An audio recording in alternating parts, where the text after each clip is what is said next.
Welcome to Stratford-upon-Avon. Это прекрасное место, где родился Уильям Шекспир. Итак, увидеть или не увидеть – вот в чем вопрос. И вам решать. Следуйте за мной, и я вам все покажу.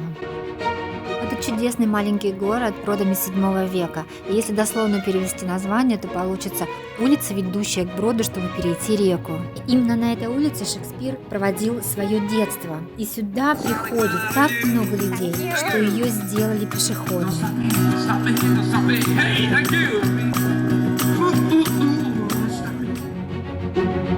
В этом доме на 2 этаже и родился один из гениев нашей планеты.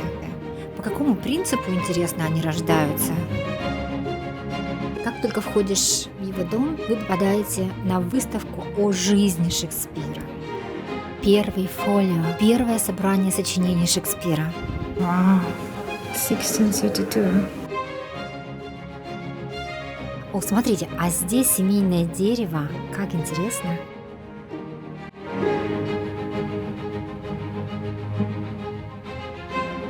Sorry, and what is this? It's a medlar tree. Wow. So it's a fruit that you don't see very often.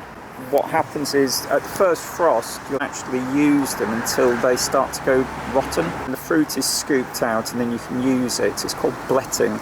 And they make jellies and jams for kind of cheese, that kind of idea, accompaniment for cheese. Wow. How old is this tree? I think that one's going to be about 50 years old. Probably the Okay. same time that the Shakespeare Centre was built. Ah, thank you.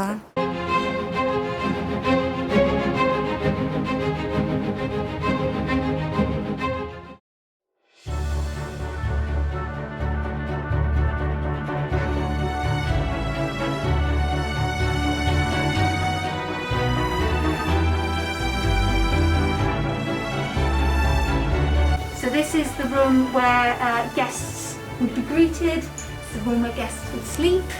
So that is the best bed for guests. So yes, it is also the only part of the house downstairs of the original floor because it's stone, which is more expensive. So this is the bit where you put all the expensive stuff.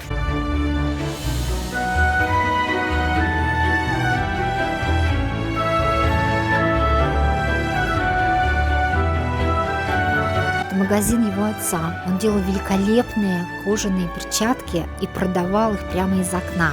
И в этом окне нет стекла, только деревянный затвор, который он открывал каждый день. Это становилось его витриной. В те времена люди были очень суеверны. Например, они никогда не лягут спать на прямую кровать. Считалось, что злые духи примут их за мертвых и заберут, поэтому подкладывалось очень много подушек. Смертность мальчиков в те времена была выше, чем девочек. Чтобы обмануть тех же злых духов, мальчики спали в платьях.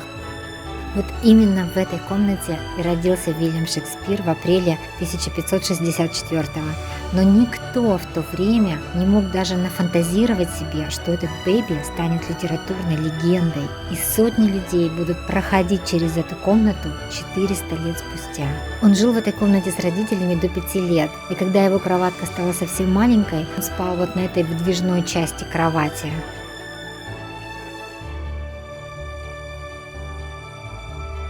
Упс, размерчик не наш. Но это не потому, что раньше были маленькие люди, а потому что было очень холодно, и маленькая дверь лучше хранит тепло. Шекспир пришел из семьи, что сейчас мы называем средний класс. Мне стало очень интересно, он родился гением или все-таки это приобретенные навыки? И снова Малкольм Гладвелл оказался прав, что гениями становятся, а не рождаются. Ссылку на эту великолепную книгу вы можете найти сейчас здесь вверху. Я думаю, что огромную роль сыграла его школа. Это была школа для мальчиков. Именно здесь он увлекся латынью и Италией. То есть их заставляли переводить с латыни на английский и обратно, достигая максимальной краткости и остроты выражений. Так он не научился мыслить сентенциями и легко выдавал цитаты, которыми мы пользуемся и сегодня. Второй важный предмет – это риторика, упражнения на развитие логической мысли, бесконечные дискуссии и подготовки публичных выступлений. Вот это и сформировало нашего гения. И здесь же в школе он увлекся Италией. Шекспир ни разу сам не был в Италии, но в его произведениях чувствуется абсолютное присутствие.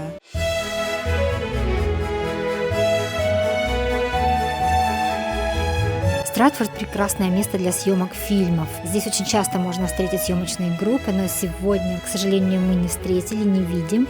Svetik. Svetik, this is Anne Hathaway's house. Shakespeare's wife.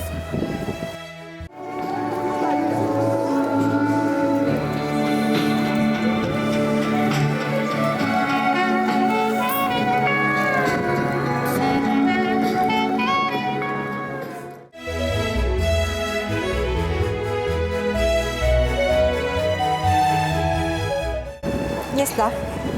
This is called Cheap Street. Really?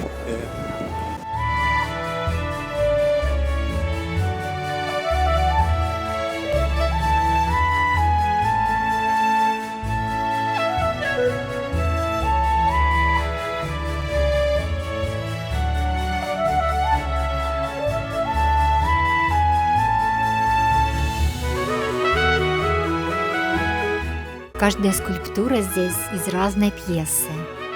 А вот и Гамлет, быть или не быть, и до сих пор этот вопрос очень актуальный.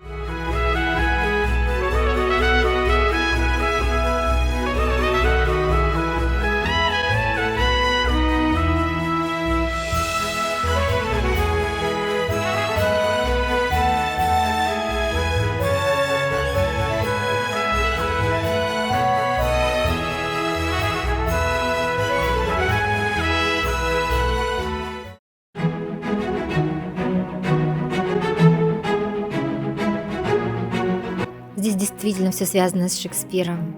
Стратфорд-на-Эйвон – это один из самых очаровательных городов Англии, где процветает туризм. Вы можете услышать вокруг всевозможные иностранные языки. Это потрясающе, как после 400 лет Шекспир по-прежнему так популярен. Лично я испытываю в этом месте какое-то необъяснимое волнение.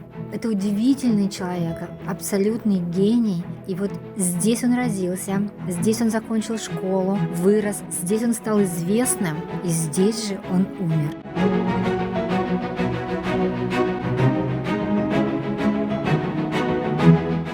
Если вы здесь и у вас еще есть время, вы также можете посетить школу, где учился Шекспир, дом его дочери, которая получила огромное наследство после смерти отца, и церковь, где похоронен сам Шекспир и вся его семья.